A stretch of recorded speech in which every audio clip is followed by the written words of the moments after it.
He indicated the cauldron nearest the Slytherin table. Harry raised himself slightly in his seat and saw what looked like plain water boiling away inside it. Hermione's well-practiced hand hit the air before anybody else's. Slughorn pointed at her. It's Veritaserum, a colorless, odorless potion that forces the drinker to tell the truth, said Hermione. Very good, said Slughorn happily. Now, he continued, pointing at the cauldron nearest the Ravenclaw table, this one here is pretty well known. Featured in a few ministry leaflets lately too. Who can? Hermione's hand was fastest once more. LT's Polyjuice potion, sir, she said. Harry too had recognized the slow bubbling, mud-like substance the second cauldron, but did not resent Hermione getting the credit for answering the question. She, after all, was the one who had succeeded in making it, back in their second year. Excellent. Now, this one. Here. Yes, my dear, said Slughorn, now looking slightly bemused, as Hermione's hand punched the air again. It's Amortensia. It is indeed. Aya seems almost foolish to ask, said Slughorn, who was looking mightily impressed, but I assume you know what it does. It's the most powerful love potion in the world, said Hermione. Quite right. You recognized it, I suppose, by its distinctive mother of pearl sheen. And the steam rising in characteristic spirals, said Hermione enthusiastically, and it's supposed to smell differently to each of according to what attracts us, and I can smell freshly mown grass and new parchment. And... But she turned slightly pink and did not complete the sentence. May I ask your name, my dear? Said Slughorn, ignoring Hermione's embarrassment. Hermione Granger, sir. Granger. Can you possibly be related to Hector Dagworth Granger, who founded the most extraordinary society of potioneers? No. I don't think so, sir. I'm Muggle-born, you see. Harry saw Malfoy lean close to Nott and whisper something. Both of them sniggered, but Slughorn showed no dismay. On the contrary, he beamed and looked from Hermione to Harry, who was sitting next to her. Oh. One of my best friends is Muggle-born, and she's the best in our year. I'm assuming this is the very friend of whom you spoke, Harry. Yes, sir, said Harry. Well, take 20 well-earned points for Gryffindor, Miss Granger, said Slughorn genially. Malfoy looked rather as he had done the time Hermione had punched him in the face. Hermione turned to Harry with a radiant expression and whispered, Did you really tell him I'm the best in the year? Oh, Harry. Well, what's so impressive about that? Whispered Ron, who for some reason looked annoyed. You are the best in the year, IDVE told him so if he'd asked me. Hermione smiled but made a showing gesture, so that they could hear what Slughorn was saying. Ron looked slightly disgruntled. Amortensia doesn't really create love, of course. It is impossible to manufacture or imitate love. No, this will simply cause a powerful infatuation or obsession. It is probably the most dangerous and powerful potion in this room. Oh yes, he said, nodding gravely at Malfoy and Nott, both of whom were smirking skeptically. When you have seen as much of life as I have, you will not underestimate the power of obsessive love. And now, said Sloane, it is time for us to start work. Sir, you haven't told us what's in this one, said Ernie Macmillan, pointing at a small black cauldron standing on Sloane's desk. The potion within was splashing about merrily. It was the color of molten gold, and large drops were leaping like goldfish above the surface, though not a particle had spilled. "Aho," said Sloane again.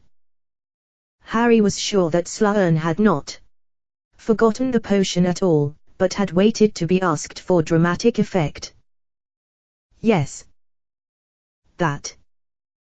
Well, that one, ladies and gentlemen, is a most curious little potion called Felix Felicis. I take it," he turned, smiling, to look at Hermione, who had let out an audible gasp, "that you know what Felix Felicis does, Miss Granger." "It's liquid luck," said Hermione excitedly. "It makes you lucky." The whole class seemed to sit up a little straighter. Now all Harry could see of Malfoy was the back of his sleek blonde head, because he was at last giving Sloane his full and undivided attention. "Quite right, take another 10 points for Gryffindor." "Yes, it's a funny little potion, Felix Felicis," said Sloane. "Desperately tricky to make, and disastrous to get wrong. However, if brewed correctly, as this has been, you will find that all your endeavors tend to succeed, at least until the effects wear off." "Why don't people drink it all the time, sir?" said Terry Boot eagerly. "Because if taken in excess, it causes giddiness, recklessness, and dangerous overconfidence," said Sloane. "Too much of a good thing, you know. Highly toxic in large quantities. But taken sparingly, and very occasionally." "Have you ever taken it, sir?" asked Michael Corner with great interest. "Twice in my life," said Sloane. "Once when I was 24, once when I was 57. 2 tablespoonfuls taken with breakfast. 2 perfect days." He gazed dreamily into the distance. Whether he was plecting or not, thought Harry, the effect was good. "And that," said Sloane, apparently coming back to earth, "is what I shall be offering as a prize in this lesson." There was silence in which every bubble and gurgle of the surrounding potion seemed magnified tenfold. "1 tiny bottle of Felix Felicis," said Sloane, taking a minuscule glass bottle with a cork in it out of his pocket and showing it to them all. "Enough for 12 hours luck. From dawn till dusk, you will be lucky in everything you attempt. Now, I must give you warning that Felix Felicis is a banned substance in organized competitions, sporting events, for instance, examinations, or elections. So the winner is to use it on an ordinary day only. And watch how that ordinary day becomes extraordinary." "So," said Sloane, suddenly brisk, "how are you to win this fabulous prize?" "Well, by turning to page 10 of Advanced Potion Making. We have a little over an hour left to us, which should be time for you to make a decent attempt at the draught of living death. I know it is more complex than anything you have attempted before, and I do not expect a perfect potion from anybody. The person who does best, however, will win little Felix. Here. Off you go." There was a scraping as everyone drew their cauldrons toward them and some loud clunks as people began adding weights to their scales, but nobody spoke. The concentration within the room was almost tangible. Harry saw Malfoy riffling feverishly through his copy of Advanced Potion Making. It could not have been clearer that Malfoy really wanted that lucky day. Harry bent swiftly over the tattered book Slughorn had lent him. To his annoyance he saw that the previous owner had scribbled all over the pages, so that the margins were as black as the printed portions. Bending low to decipher the ingredients, even here, the previous owner had made annotations and crossed things out. Harry hurried off toward the store cupboard to find what he needed. As he dashed back to his cauldron, he saw Malfoy cutting up valerian roots as fast as he could. Everyone kept glancing around at what the rest of the class was doing. This was both an advantage and a disadvantage of potions, that it was hard to keep your work private. Within 10 minutes, the whole place was full of bluish steam. Hermione, of course, seemed to have progressed furthest. Her potion already resembled the smooth, black currant-colored liquid mentioned as the ideal halfway stage. Having finished chopping his roots, Harry bent low over his book again.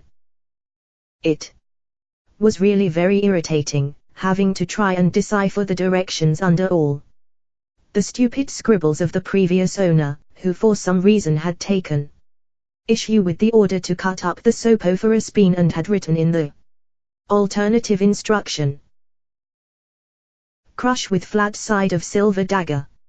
Releases juice better than cutting. Sir, I think you knew my grandfather, Abraxas Malfoy. Harry looked up. Slughorn was just passing the Slytherin table. Yes, said Slughorn, without looking at Malfoy. I was sorry to hear he had died, although of course it wasn't unexpected, dragonpox at his age. And he walked away. Harry bent back over his cauldron, smirking. He could tell that Malfoy had expected to be treated like Harry or Zabini. Perhaps even hoped for some preferential treatment of the type he had learned to expect from Snape. It looked as though Malfoy would have to rely on nothing but talent to win the bottle of Felix Felicis. The Sophophorus bean was proving very difficult to cut up. Harry turned to Hermione. Can I borrow your silver knife? She nodded impatiently, not taking her eyes off her potion, which was still deep purple, though according to the book ought to be turning a light shade of lilac by now. Harry crushed his bean with the flat side of the dagger. To his astonishment, it immediately exuded so much juice he was amazed the shriveled bean could have held it all. Hastily scooping it all into the cauldron, he saw, to his surprise, that the potion immediately turned exactly the shade of lilac described by the textbook. His annoyance with the previous owner vanishing on the spot, Harry now squinted at the next line of instructions. According to the book, he had to stir counterclockwise until the potion turned clear as water. According to the addition the previous owner made, however, he ought to add a clockwise stir after every 7th counterclockwise stir. Could the old owner be right? Twice. Harry stirred counterclockwise, held his breath, and stirred once clockwise. The effect was immediate. The potion turned pale pink.